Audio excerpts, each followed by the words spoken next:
भीड़ है माँ जी यहाँ पर। तो क्या अकेले तू ही चाहती है पुण्य कमाना? अरे और भी लोग तो चाहते हैं कि उन्हें पुण्य मिले।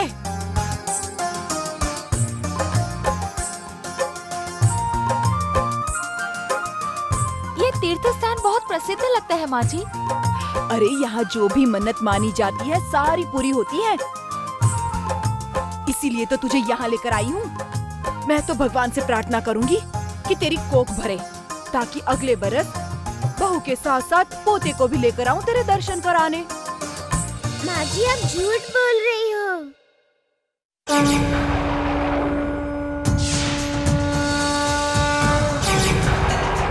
मैं यहाँ हूँ।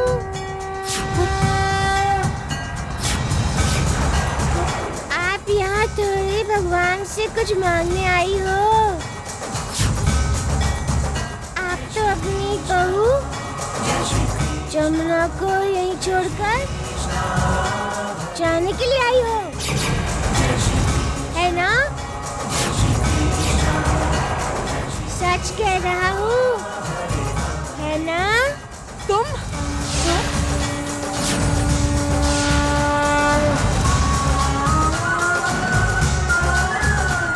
माँ जी, आप किस लिए आई हैं यहाँ पर? मैं जमुना को बता दूँ? मैं यशोदा नहीं हूँ कृष्ण।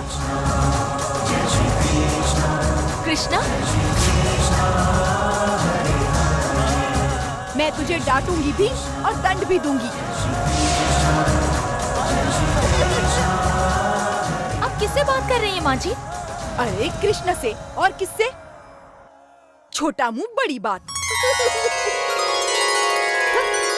कृष्णा यहाँ कैसे माँ जी?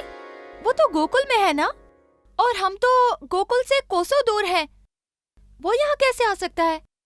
माँ जी, जमुना नहीं जानती है कि मैं कृष्ण हर जगह होता हूँ,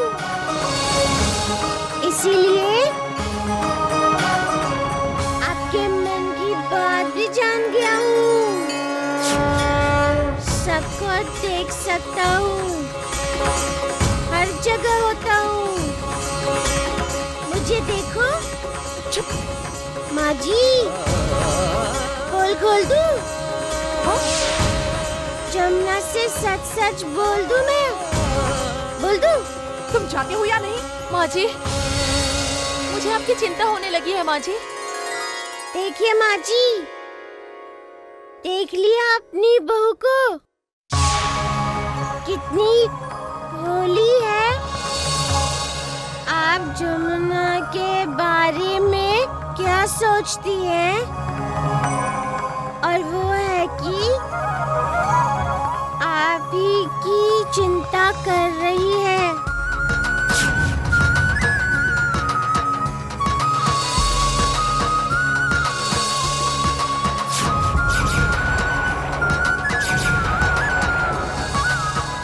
अरे कृष्ण कहाँ गया?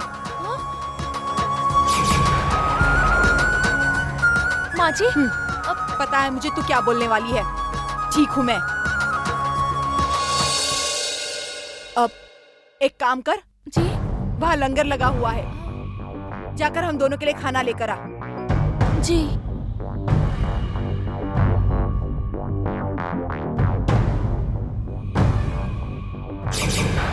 यही समय है, अब मुझे यहाँ से चले जाना चाहिए। माँ जी, अब आप भाग जाएंगी ना, है ना? मैं सब जानता हूँ। जमुना को छोड़कर अब आप भाग जाएंगी। मैं? अभी बताता हूँ।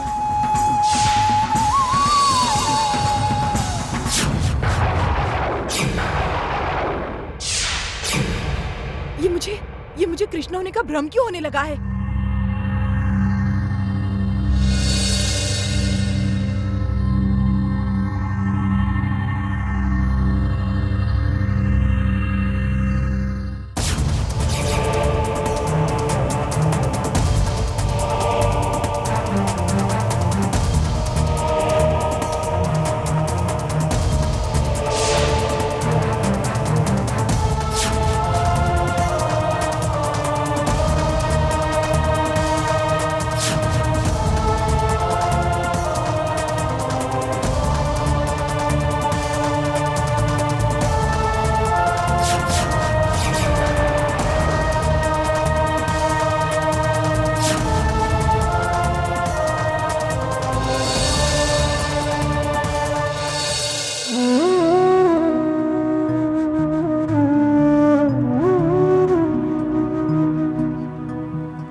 ये संसार कितना दुष्ट है भैया। हम पशु को जितना प्रेम करते हैं उतना प्रेम मानव अपनों से नहीं करता। स्वार्थ मानव को इतना गिरा देता है। एक स्त्री दूसरी स्त्री को नहीं समझ सकती, उसकी मित्र नहीं बन सकती। परिवार की नाव तूफान में अटकी हो तो उससे किनारे पर लाना परिवार के कर्ता का कर्तव्य होता है। परंतु वो तो परिवार की नाव को तूफान में धकेल रहा है। शांत हो जाओ छोटे, तुम्हें तो प्रलय का विलय करना है। परंतु भैया, जब अपने ही प्रलय को बुलावा भेजते हैं तब मन उदास होता है। क्या मौसी ने जमुना को तीर्थ क्षेत्र पर त्याग दिया है छोटे? हाँ भैया।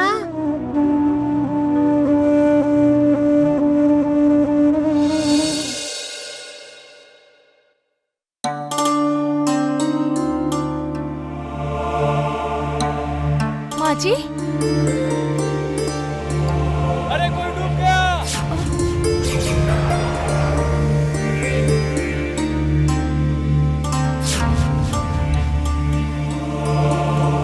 चलो चलो चलो देखते हैं। अरे क्या हुआ बहन? कोई डूब रहा है, शीघ्र चलो। पता नहीं कौन है, नदी में स्नान कर रही थी, डूब रही है। चलो।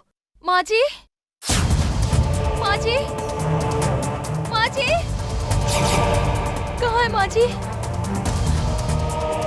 कहाँ गई माँ जी? कहीं उन्होंने ये तो नहीं सोचा कि मैं नदी में डूब रही हूँ और मुझे बचाने वो चली गई? नहीं नहीं नहीं, माँ जी, माँ जी, माँ जी कहाँ है आप? माँ जी, मैं जमुना तो जीवित हूँ। चलो चलो। माँ जी, अरे भागो, कोई डूब गया है। माँ जी, हाँ कोई डूब रहा है। माँ जी। नारायण नारायण, ये क्या प्रभु, आपके बनाए मनुष्य का इतना अधोपतन। माँ जी, माँ जी। चलो चलो। मनुष्य में इस प्रकार की प्रवृत्ति। नारायण नारायण।